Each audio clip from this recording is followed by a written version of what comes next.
Jadi setiap hari Misri ke sekolah itu jalan kaki. Misri kan ibunya kan seorang pemulung, bapak seorang pemulung. Bagaimana perasaan Misri sebagai seorang anak? Perasaan saya nggak tega. Nggak tega melihat ibu kayak gitu ya. Dan cepet-cepet kerja untuk Iya. membantu orang tua.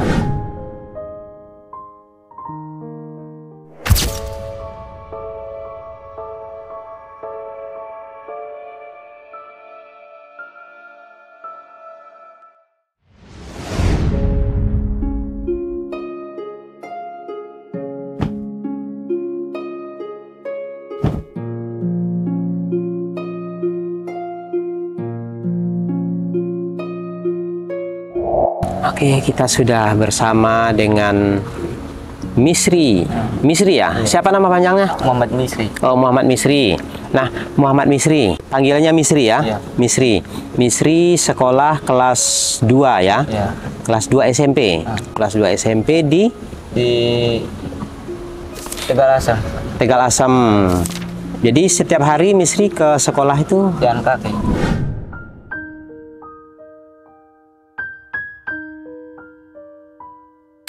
jalan kaki. Nah, Berapa jauh itu tempat Misri?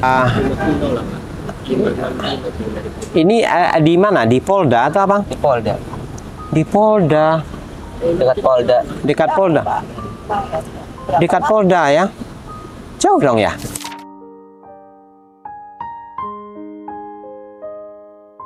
Dekat Polda dari sini itu ada loh sekitar 5 kilo. Misri jalan kaki. Iya, jalan kaki. Wih, luar biasa. Dari SD. Dari SD. Jalan kaki. Jadi dari SD Misri sekolahnya di sana juga. Jalan kaki terus. Enggak sih, kalau SD mah sekolah di sini nih. Oh, SD di sini dekat. Iya. Dekat. Kemudian SMP ke sana. Kenapa sampai jauh begitu? Ikut saudara. Katanya nggak ada temen, suruh ke situ, ya udah masuk ke situ. Ngikut saudara maksudnya bagaimana itu? Tapi Misri nggak tinggal di sana kan? Enggak. Tinggalnya di sini. Iya. Tapi Misri kan jadi jauh tuh bolak-balik setiap hari. Cukup jauh juga sebenarnya kalau untuk ini. Jauh lah. Tapi luar biasa loh kamu. Mau jalan kaki sejauh itu dalam kondisi panas-panasan. Gitu. Nah kalau di sekolah, gimana ini Misri? Prestasinya seperti apa? Nah, di sekolahnya Misri itu Misri bisa nggak menangkap pelajaran gitu, menyerap pelajaran? Bisa. Bisa. Pernah dapat juara? Enggak. Nggak pernah. Ranking berapa biasanya? Kedapat. Nggak dapat ranking ya. Yaudah nggak apa-apa. Ranking itu tidak diutamakan. Yang penting Sekolah terus. sekolah terus. Yang penting Misri bisa memahami apa yang diajarkan oleh gurunya. Ya, tetap semangat terus sekolahnya ya. Nah, satu nih pertanyaan Om ini ya. Misri kan ibunya kan seorang pemulung, bapak seorang pemulung, tinggal di tempat yang seperti ini. Bagaimana perasaan Misri sebagai seorang anak? Perasaan saya nggak tega. Nggak tega melihat ibu kayak gitu ya. Dan cepet-cepet kerja untuk Iya. membantu orang tua. Oh, jadi Misri pingin cepat kerja ya, membantu orang tua. Nggak teganya gimana nih? Nggak teganya. Kasihan aja. Kasihan ya, keliling panas-panasan mencari rongsokan, bawa karung gitu ya. Nah itu semua demi anak itu, demi Misri, ya kan? Nah jadi Misri sebagai anak juga harus bertanggung jawab, karena kan kasihan ibunya sudah berusaha mati-matian mencari uang, tapi anaknya tidak bersungguh-sungguh sekolah. Kasihan ibunya, ya. Jadi Misri harus benar-benar sekolahnya yang semangat, yang rajin, ya. Nah selama ini ada nggak kendala-kendala Misri di sekolah? Ya kendalanya cuman Teman, kenapa? Ngeledekin apa? orang tua, kadang-kadang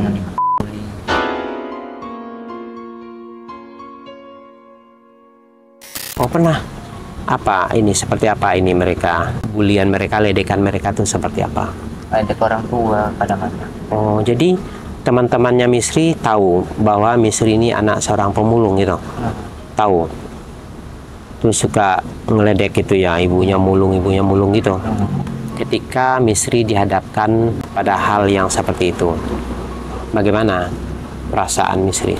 Merasa sedih atau merasa dilecehkan oleh teman-temannya? Iya, kadang-kadang kayak sedih gitu. Kayak sedih gitu ya. Kalau sampai diledekin gitu kan. Padahal kan kalau ibunya orang punya nggak mungkin memulung ya. Itu kan karena ketidakpunyaan ya. Misri malu nggak? Enggak. Punya ibu seorang pemulung itu? Nggak malu? Tinggal di tempat yang seperti ini, ada merasa minder? Nggak minder. Kan teman-teman kan banyak tuh orang-orang kaya di sekolah. Biasa aja. Nggak malu ya. Nah, itu betul. Jadi kita tidak perlu malu, tidak perlu minder, karena baru sampai di sini rezeki ibunya. Nah, insya Allah dengan ketekunan Misri sekolah, Misri bisa sukses mendapatkan pekerjaan yang baik, dan insya Allah bisa mengangkat derajat kedua orang tua. Nah, kalau untuk hal-hal yang lain, ada nggak kendalanya? Ada masalah. Kenapa? Banyak ya. Apa itu banyaknya? Coba sampaikan aja. Sama pernah ituin temen, kadang-kadang nggak mau ngebeliin jajanan temen, terus dipukul.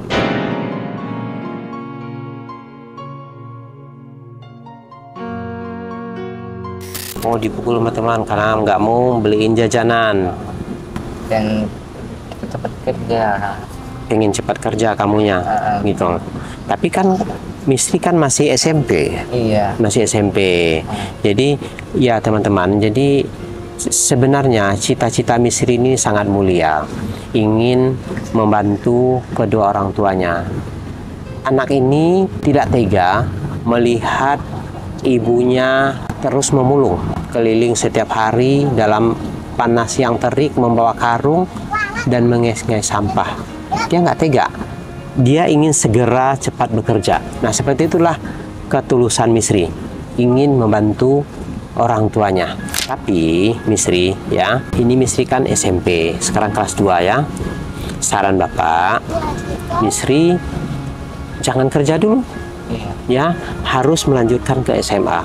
Mau dilanjut? Iya, harus lanjut ke SMA ya. Jangan sampai tidak lanjut SMA karena dapat ijazah dulu. Iya, dapat ijazah dulu, nanti lanjut SMA. Karena Misri anak laki-laki harapan satu-satunya. Iya. Yang akan mengangkat derajat orang tua tuh Misri. Niatkan di dalam hati, saya harus sukses. Saya harus berhasil. Tanamkan itu di dalam hatinya, masukkan ke alam bawah sadarnya, saya harus membahagiakan kedua orang tua saya.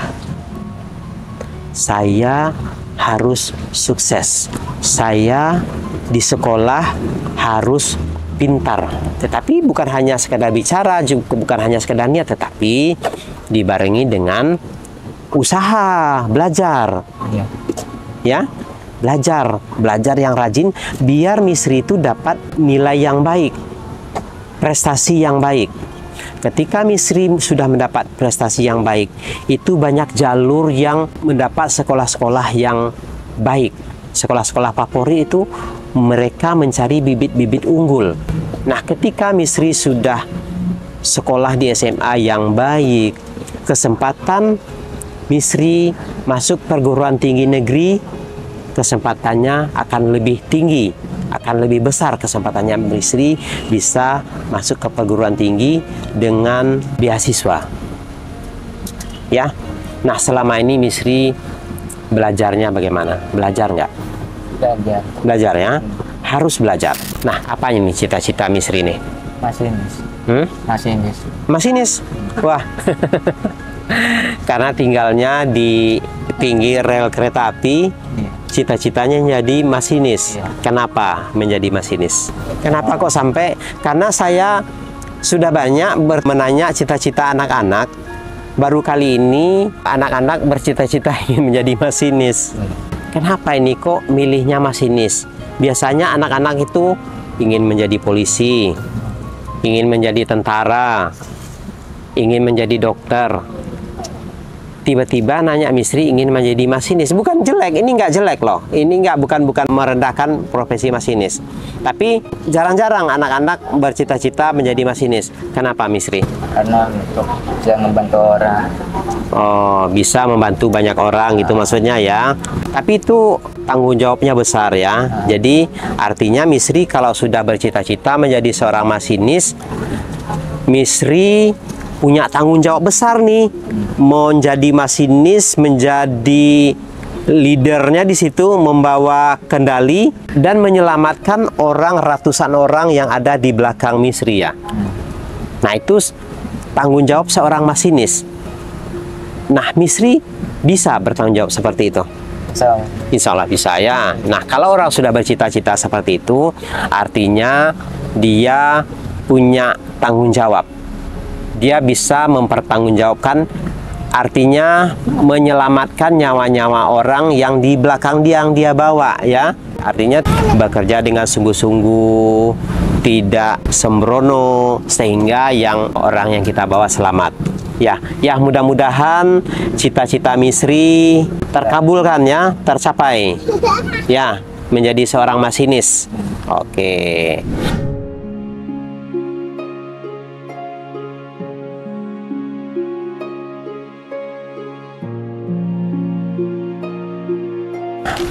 Satu nih pertanyaan terakhir.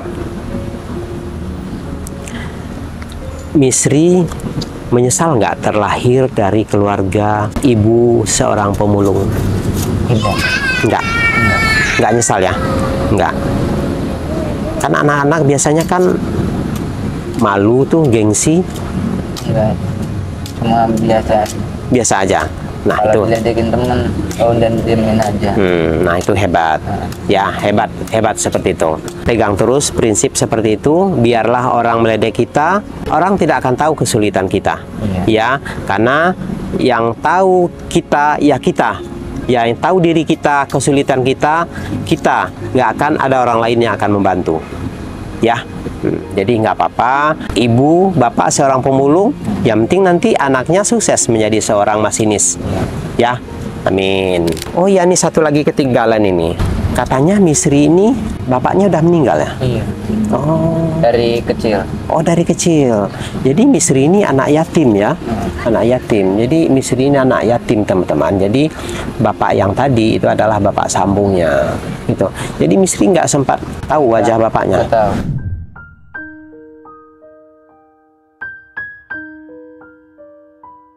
Nggak ada foto-fotonya? Nggak.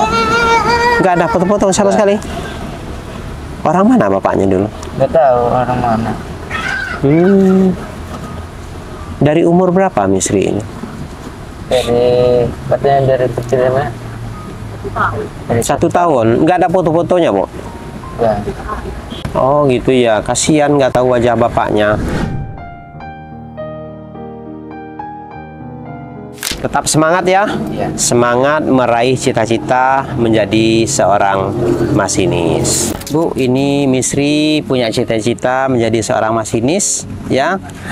Jadi ibu juga bertanggung jawab juga untuk tetap menyekolahkan Misri. Jangan sampai Misri putus sekolah ya. Karena kan nanti SMA kan tidak bayar juga ya, sekolah SMA negeri. Nah, insya Allah nanti bisa melanjutkan ke perguruan tinggi ya. Nah, Misri juga harus membantu ibunya ya. Apa yang bisa Misri lakukan di rumah kalau lagi di rumah seperti ini? Ikut itu ngerongsok. Oh, pernah ikut ngerongsok? Oh, pernah ngerongsok, bawa karung juga? Oh, suka ikut ngerongsok ya? Kapan terakhir ikut ngerongsok? Ya, libur. Oh, kalau setiap libur Misri ikut? Oh, iya. Luar biasa Misri ini. Sering banyak, jadi Misri ikut ngerongsok ya. Luar biasa, Misri ini dia masih mau ikut merongsok, memulung bersama ibunya ya. Nah, pertahankan yang seperti itu ya, tetap membantu ya, tidak perlu malu, tidak perlu gengsi. Yang penting Misri bisa mendapatkan uang buat jajan sekolah ya. Ibu, saya berharap tadi saran-saran saya akan Ibu lakukan ya. Nah, insya Allah ke depan saya kesini lagi, rumah Ibu sudah dalam keadaan bersih, tertata dengan rapi ya. Hati Ibu akan tenang di rumah ini. Nah, sekarang saya tanya dulu Misri nih. Misri melihat rumah, di dalam rumah nih, apa tanggapannya? Coba, jangan lihat ibunya, jangan dilirik ibunya, jangan segan-segan sama ibu. Coba, gimana tanggapannya? Kayak apa? Ketahan. Kayak apa? Coba, jangan takut. Coba, kayak apa rumahnya? Bukan maksudnya bukan jeleknya, bukan, tetapi di dalam rumahnya gitu loh, penataannya. Ya, ketahan. Kayak. Nah, Misri melihat rumah Misri di dalam rumah ya, bukan tampilan rumahnya, tetapi di dalam rumahnya, penataan rumahnya. Misri melihatnya seperti apa? Ya, kayak apa? Pecah. Kayak kapal pecah. Ya betul, nggak salah. Ya, jangan takut sama ibunya kalau kamu bilang kayak kapal pecah. Kenyataannya seperti itu. Ya, nah ini ibu, anak ibu ini sudah komplain. Ya, rumah kayak kapal pecah. Nah, ibu harus memberikan tempat yang nyaman bagi anak. Ya, bersihin kamarnya, bersihin rumahnya, buang barang-barang yang tidak perlu. Karena itu menolak rezeki, Bu. Ya, sekali lagi saya bilang itu menolak rezeki.